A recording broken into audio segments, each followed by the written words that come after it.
একসঙ্গে সূর্যোদয় ও সূর্যাস্ত দেখার অনন্য সুযোগ বাংলাদেশের দক্ষিণাঞ্চলের সেই নৈসর্গিক জনপদ কুয়াকাটা। বঙ্গোপসাগরের তীরে অবস্থিত এই পর্যটন কেন্দ্র পরিচিত সাগরকন্যা নামে। কুয়াকাটার ইতিহাসের সঙ্গে জড়িয়ে আছে রাখাইন জনগোষ্ঠীর আগমন ও বসতির কাহিনী। প্রচলিত ইতিহাস অনুযায়ী আরাকান থেকে আগত রাখাইনরা এই অঞ্চলে বসতি গড়ে তোলে। সময়ের সঙ্গে সঙ্গে গড়ে ওঠে তাদের নিজস্ব সংস্কৃতি, জীবনযাপন ও ঐতিহ্যের সমৃদ্ধ ধারা। কুয়াকাটা নামটির সঙ্গে জড়িয়ে আছে একটি ঐতিহাসিক কাহিনী। জনশ্রুতি আছে সুপেয় পানির জন্য খনন করা কুয়া থেকেই এলাকার নাম হয় Kuakata. Breaking news! Angela Cook Circle!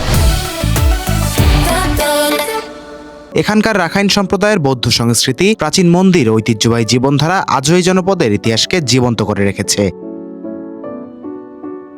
ইতিহাসের পাশাপাশি কুয়াকাটার প্রধান আকর্ষণ তার প্রকৃতি। দীর্ঘ সমুদ্র সৈকত, গঙ্গামতির চর, ঝাউবন আর বঙ্গোপসাগরের বিস্তৃত জলরাশি মুগ্ধ করে দর্শনার্থীদের।